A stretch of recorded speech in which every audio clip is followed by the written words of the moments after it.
नमस्कार बच्चों। आज हम हमारी पाठ्य पुस्तक गुंजन के भाग 4 का तीसरा पाठ स्वामी विवेकानंद पढ़ेंगे। यह विवेकानंद जी की जीवनी है।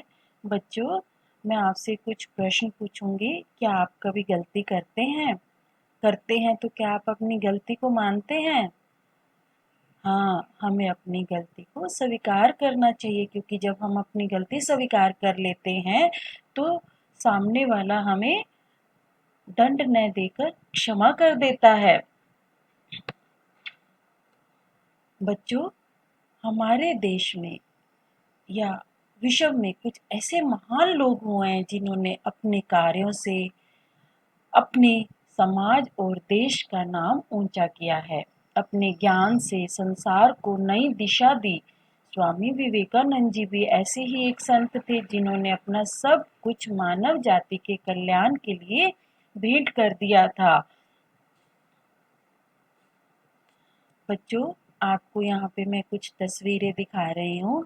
इन महान पुरुषों में से आप जानते हैं ये कौन है? जैसे Jawaharlal Nehru, Mahatma Gandhi, Mother Teresa, doctor Abdul Kalam, Bhagat Singh, ये सब ऐसे महान पुरुष थे जिन्होंने अपना सब कुछ देश पे न्यौछावर करके अपने देश का नाम रोशन किया है। अभी हम पाठ शुरू करेंगे। बच्चों, इस पाठ में हमें स्वामी विवेकानंद की जीवनी बताई गई है।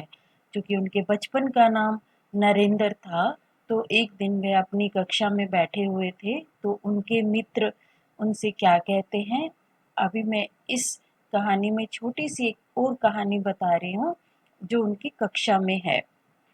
उनके मित्र उनसे कहते हैं, अरे नरेंद्र, चतुर भिक्षुक की कहानी सुना दो। यहाँ पे एक शब्द आया है भिक्षुक। भिक्षुक मतलब भिक्षा मांगने वाला। तो उनके मित्र कहते हैं, नरेंद्र, आज हमें चतुर भिक्षुक की कहानी सुना दो। तो नरेंद्र कहते हैं, नहीं नहीं, गुरुजी आने वाले हैं, अभी तो उनके आने में समय है, जल्दी सुनाओ ना। केशव ने हट मतलब जिद। ठीक है, सुनो। नरेंद्र कहानी सुनाने लगा। अब विवेकानंद जी जो थे वो कहानी सुनाने लगे। श्रोता सहपाठी कहानी सुनने में मगन हो गए। श्रोता मतलब सुनने वाले, सहपाठी जो साथ में पढ़ता है उसे सहपाठी कहते हैं। तो सब जो उसके साथ पढ़ने वाले उसके मित्र थे, वो सब कहानी सुनने में इतने मगन हो गए कि उन्हें पता ही नहीं चला कि कब अध्यापक जी ने आकर पाठ पढ़ाना शुरू कर दिया। लेकिन अचानक अध्यापक जी का ध्यान कोने में बैठे उन छात्रों की तरफ गया जो कहानी सुन रहे थे। तो अध्यापक जी बोलते हैं, क्या हो रहा है वहां? मैंने जो पढ़ाया है सुना या नहीं? सभी खड़े हो जाओ। वहां पे जो चार उनके मित्र थे विवेकानंद जी के, वो जो कहानी सुन रहे थे, वो चारों को अध्यापक जी ने खड़ा कर दिया और कहा, मेरे प्रश्नों के उत्तर दो। अध्यापक ने सबसे प्रश्न पूछे, लेकिन किसी ने कोई भी उत्तर नहीं दिया। सिर्फ नरेंद्र ने ही सभी प्रश्नों के उत्तर दिए। तब अध्यापक जी ने कहा, नरेंद्र को छोड़कर सभी खड़े रहो। मतलब नरेंद्र बैठ जाए, बाकी सबको दंड मिलेगा, सब खड़े हो जाओ, क्योंकि तुम कक्षा में बातें कर रहे थे। कक्षा में बातें करने वाले को दंड मिलता है ना। लेकिन अब देखिए, जो नरेंद्र था, जो विवेकानंद जी थे, उन्होंने क्या कहा कि गलती मेरी है, क्योंकि मैं ही कहानी सुना रहा था। तो अध्यापक जी उनकी ईमानदारी से इतने प्रसन्न हुए कि उन्होंने पूरी कक्षा को दंड नहीं दिया और उन्होंने कहा कि ये बच्चा आगे जाकर बहुत प्रसिद्ध होगा। बच्चों, विवेकानंद जी का जन्म 12 जनवरी 1863 को मकर संक्रांति के दिन कोलकाता में हुआ था। उनका बचपन का नाम नरेंद्र नाथ था, लेकिन उनको हम छोटे रूप में नरेन बोलते थे। उनके पिता का नाम विश्वनाथ दत्त था। वह उच्च न्यायालय के वकील थे और उनको अंग्रेजी भाषा और भाषण कला नरेंद्र को विरासत में मिले, क्योंकि विरासत में जो हमें अपने दादा परदादा से जो आदतें जो संपत्ति हमें मिलती है उसे हम विरासत कहते हैं। क्योंकि उनके पिताजी एक वकील थे तो उनका भाषा ज्ञान अच्छा था और भाषण भी बहुत अच्छी तरह से देते थे वो, तो उनको वो बचपन में ही वे सीख गए थे। उनकी माता का नाम भुवनेश्वरी देवी था। वह धार्मिक महिला थी, धार्मिक जो धर्मों को मानती है, पूजा पाठ में विश्वास करती हैं। नरेंद्र को वह रामायण महाभारत के किस्से कहानियां सुनाती थी। उनकी माताजी बचपन में ही उन्हें रामायण की, महाभारत की छोटी छोटी कहानियां सुनाया करती थी, जिससे विवेकानंद जी में धर्म के प्रति रुचि उत्पन्न हो गई। और उन पर उनकी माँ का बहुत प्रभाव था, बहुत विशेष प्रभाव था। मतलब जैसे उनकी माता जी कहती थी वह वैसे करते थे। उनके गुरु का नाम स्वामी स्वामी विवेकानंद जी के गुरु का नाम रामकृष्ण परमहंस था। उनके गुरु ने ही उन्हें विवेकानंद जी का नाम दिया था। विवेकानंद जी की बुद्धि बहुत कुशाग्र थी, कुशाग्र मतलब तेज थी।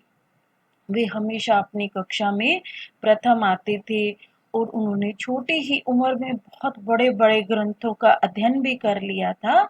और इसके अलावा उन्हें घुड़सवारी, कुश्ती, व्यायाम इनका भी बहुत शौक था। एक छोटी सी स्टोरी बच्चों और मैं बता रही हूँ। एक बार स्वामी विवेकानंद जी अमेरिका गए। अमेरिका के शिकागो शहर में विभिन्न धर्मों के प्रतिनिधि अपने अपने धर्म के विषय में बताने आए थे।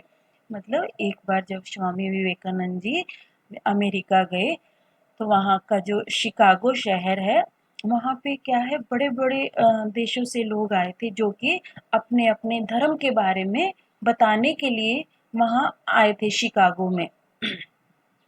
भारत की तरफ से विवेकानंद जी गए, उन्होंने वहाँ पे भाषण दिया। भाषण में उन्होंने जैसे ही सबको संबोधित किया, क्या कहकर, भाइयों और बहनों, यह सुनकर, अभी भाषण शुरू भी नहीं किया था उन्होंने, सिर्फ इतना ही कहा था कि भाइयों और बहनों, यह सुनकर सभा में तालियां गूंज उठी। सभी जोर जोर से तालियां बजाने लगे। अगले दिन उनके भाषण की चर्चा पूरे अमेरिका में हुई। उन्होंने अपने कार्यों और विचारों से विश्व में भारत का नाम रोशन किया। मतलब उनके जो कार्य थे, उनके जो विचार थे, जहाँ भी जाते थे भाषण देते थे तो ऐसी ऐसी बातें, ऐसे ऐसे विचार रखते थे कि वो सबका मन मोह लेते थे। और इस तरह उन्होंने अपने देश का नाम रोशन किया। विश्व भ्रमण के दौरान एक दिन विवेकानंद जी ने देखा कि कुछ लड़के नदी में तैर रहे हैं, अंडे के छिलके पर निशाना लगा रहे हैं। एक बार क्या हुआ, जब वो विश्व भ्रमण मतलब संसार घूमने के लिए गए तब उन्होंने देखा कि नदी के किनारे कुछ लड़के जो खड़े हैं वो नदी में अंडे के छिलके तैर रहे हैं, उन पे पत्थरों से निशाना लगा रहे हैं। किसी का निशाना ठीक नहीं लग पा रहा था। वो जो लड़के थे जब भी वो किसी छिलके पे पत्थर मारते तो वो सही नहीं लग रहा था। विवेकानंद जी उनके पास गए और लगातार कई बार निशाने लगाए। उन लड़कों ने हैरानी से पूछा, आप कैसे, ऐसा कैसा कर लेते हैं? मतलब विवेकानंद जी ने क्या किया, उन लड़कों के पास जाकर कुछ पत्थरों से निशाने लगाए तो उनके निशाने जो थे वो सही जगह पर लगे।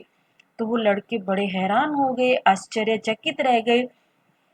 तो उन्होंने उनसे पूछा कि आप ऐसे कैसे कर लेते हैं, सारे निशाने ठीक कैसे लगा लिए? तब उन्होंने कहा, अपना पूरा ध्यान काम पर लगाओगे तो सफलता जरूर मिलेगी। तब स्वामी विवेकानंद जी ने कहा कि पूरे ध्यान से अगर आप कोई भी काम करते हो, मन से कोई भी कार्य करते हो तो आपको सफलता जरूर मिलती है। वे केवल एक संत ही नहीं, देशभक्त, वक्ता, विचारक, लेखक भी थे। मतलब वह, उनमें देशभक्ति भी थी, वो एक बहुत अच्छे विचारक भी थे और बहुत अच्छे लेखक, बहुत अच्छा लिखते थे। और वक्ता मतलब जो बोलने वाला होता है, भाषण देने वाला होता है, वो बहुत अच्छे थे। उनका संदेश था, उठो जागो और तब तक न रुको जब तक मंजिल न प्राप्त हो जाए। मतलब उनका एक संदेश था जो सभी के लिए था कि आप तब तक उठो, चलते रहो, तब तक मत रुको जब तक कि आपको आपकी मंजिल न मिल जाए, आपको आपके लक्ष्य न मिल जाए। हमारे देश में अनेक महापुरुषों ने जन्म लिया है। अभी ये पाठ का सारांश है बच्चों, ठीक है। हमारे देश में अनेक महापुरुषों ने जन्म लिया है। महापुरुषों के विचार सबके लिए लाभदायक होते हैं। स्वामी विवेकानंद जी भी ऐसे ही एक महापुरुष थे। स्वामी विवेकानंद जी का जन्म 12 जनवरी 1863 कोलकाता शहर में हुआ था। उनके पिता का नाम विश्वनाथ दत्त और माता का नाम भुवनेश्वरी था। बचपन में इनका नाम नरेंद्र था। नरेंद्र बचपन से ही साहसी थे। अंग्रेजी भाषा, भाषण कला नरेंद्र को विरासत में मिली थी। नरेंद्र की माँ भुवनेश्वरी देवी धार्मिक महिला थी। वे नरेंद्र को रामायण और महाभारत के किस्से कहानियां सुनाती थी, जिससे नरेंद्र में धर्म के प्रति रुचि उत्पन्न हुई। नरेंद्र को व्यायाम, कुश्ती, घुड़सवारी, तैराकी का भी शौक था। नरेंद्र के गुरु का नाम रामकृष्ण परमहंस था। वे भी एक महान संत थे। संत वे होते हैं जो लोगों को धर्म और सत्य के मार्ग पर चलने की शिक्षा देते हैं। बच्चों, ये पाठ का सारांश था। अब हम पाठ में आए कुछ संज्ञा और सर्वनाम शब्द सीखेंगे। संज्ञा, जैसे मैं यहाँ पे एक वाक्य बोलूंगी, इसमें देखिए कौन सी संज्ञा है, कौन सा सर्वनाम है। वे अमेरिका गए। बच्चों, जैसे यहाँ पे नाम है वह संज्ञा कहलाता है और जो संबोधन होता है वह सर्वनाम कहलाता है। जैसे वे शब्द यहाँ विवेकानंद के लिए आया है तो ये सर्वनाम है और अमेरिका संज्ञा। किसी भी नाम को संज्ञा कहते हैं और संज्ञा के स्थान पर काम आने वाले शब्दों को सर्वनाम कहते हैं। कहानी, मैं सुना रहा था, तो कहानी संज्ञा मैं जो विवेकानंद जी के लिए आया है तो वह सर्वनाम। उसे संदेश मिला, संदेश संज्ञा हो गया, उसे सर्वनाम। उन्होंने विश्व का भ्रमण किया, विश्व संज्ञा, उन्होंने सर्वनाम। धन्यवाद बच्चों, आशा करती हूँ आपको यह वीडियो बहुत अच्छा लगा होगा।